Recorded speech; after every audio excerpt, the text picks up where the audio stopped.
प्रिय श्रद्धालुओं, जय श्री कृष्ण, जय श्री राम, जय श्री राधे राधे, जय श्री महाकाल। इस वीडियो में आपको श्रवण कराएंगे अयोध्या के राजा हरिश्चंद्र की कथा। श्री वैशंपायन जी ने कहा, हे जन्मेजय, धर्मराज युधिष्ठिर को चिंतित जान एक दिन भगवान वेदव्यास जी उनके पास आए। उनको देखते ही युधिष्ठिर ने उनका स्वागत किया और अत्यंत आदर सत्कार कर उन्हें श्रेष्ठ आसन बैठने के लिए दिया। तब भगवान वेदव्यास जी ने कहा, धर्मराज, आपकी विपत्ति शीघ्र ही दूर होने वाली है, इसलिए आप चिंतित न हो, धैर्य धारण करें। देखिए, त्रेता युग में अयोध्या के राजा हरिश्चंद्र को कैसी घोर विपत्तियों का सामना करना पड़ा था, उसका वृत्तांत मैं आपको सुनाता हूँ। सूर्यवंश में इक्ष्वाकु कुलोत्पन्न राजा हरिश्चंद्र अयोध्या में राज्य करते थे। राजा हरिश्चंद्र महादानी और सत्यवादी थे। उनकी सत्यवादिता और दानशीलता देख सुरेंद्र को चिंता हुई कि इच्छा न होने पर भी हरिश्चंद्र अपने कर्मों के द्वारा स्वर्गाधिकारी हो सकते हैं। वे इसी चिंता में विचार मग्न थे कि अकस्मात वहां महान तपस्वी विश्वामित्र आ पहुंचे और देवराज इंद्र को चिंतित देख उन्होंने कहा, देवराज इंद्र आज किस चिंता से चिंतित हैं?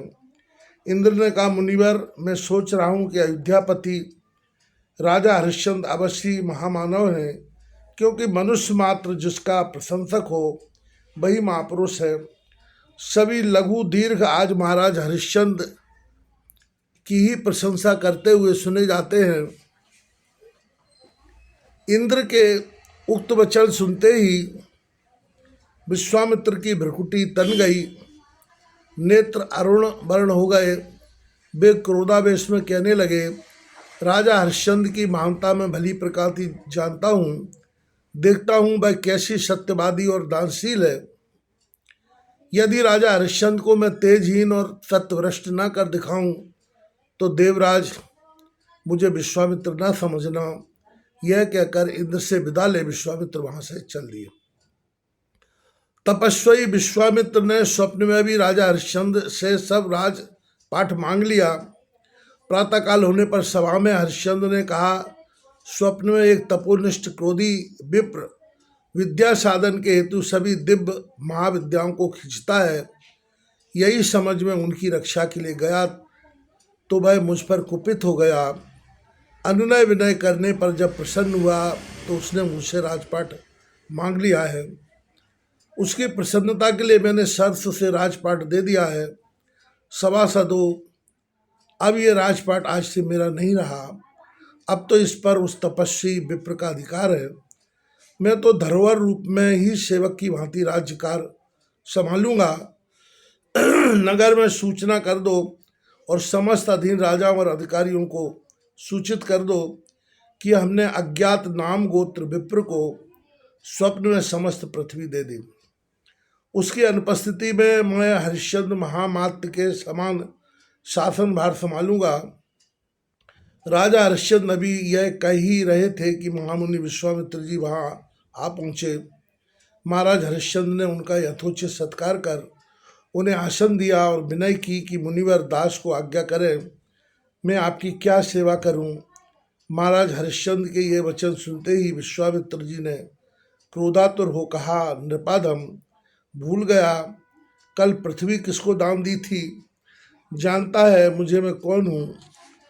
क्षत्रिय कुल में जन्म ले मैंने ब्रह्मर्षि पद प्राप्त किया है।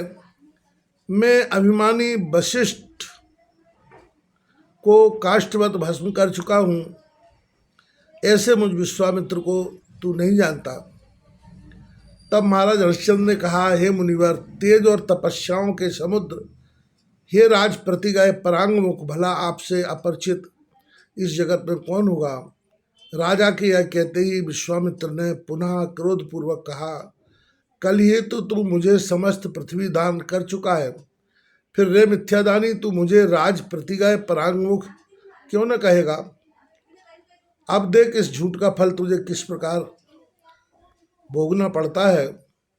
तब महाराज हरिश्चंद्र ने कहा, विप्रवर, मेरा यह अभिप्राय कदाप नहीं था, स्वामी क्षमा कीजिए। मैं और ये सारा राजपाट आपका ही तो है, आप ऐसी तुच्छ बात न कहें और न बार बार मुझे झूठा होने का दोष दें। मेरी प्रतिज्ञा है कि चंद्र टरय, सूरज टरय, चरय टरय जगत व्यवहार, पे दृढ़ हरिश्चंद्र को टरय न सत्य विचार। हरिश्चंद्र की यह यान मुख से सुनकर विश्वामित्र ने तिरस्कार पूर्वक कहा, यदि ऐसा ही है तो रात को संकल्प की गई समस्त पृथ्वी मुझे क्यों नहीं दे देता। राजा ने कहा, मैंने निषेध ही कब किया है। लीजिए ना, आपके यहाँ आने से पूर्व ही मैं तो अपना अधिकार छोड़ने की घोषणा कर चुका हूँ। अब आप ही इस पृथ्वी का राज्यभार संभालिए। राजा हरिश्चंद्र द्वारा राज्य दे डालने पर विश्वामित्र ने कहा, राजन, इस महादान की दक्षिणा भी तो इसके साथ मिलनी चाहिए, क्योंकि दक्षिणा के बिना दान निष्फल होता है। यह सुन राजा हरिश्चंद्र ने महामात्र को आज्ञा दी कि तुरंत ही राजकोष में से एक सहस्त्र स्वर्ण मुद्रा उन्हें दक्षिणा स्वरूप दे दी जाए। विश्वामित्र ने जैसे ही राजा के उक्त वचन सुने, वे कुपित हो कहने लगे, जब सारा राजपाट ही मेरा हो गया तो राजकोष भी तो स्वामी का स्वामी मैं ही बन गया, अब उस पर तेरा क्या अधिकार रहा। तब राजा ने नम्रतापूर्वक निवेदन किया कि स्वामी, मुझे केवल एक मास का समय दीजिए, इसी अवधि में मैं आपका ऋण चुकता कर दूंगा। तब विश्वामित्र जी राजा को एक मास का समय दे वहाँ से चले और राजा हरिश्चंद्र अपनी पत्नी तथा पुत्र सहित काशी जा पहुँचे।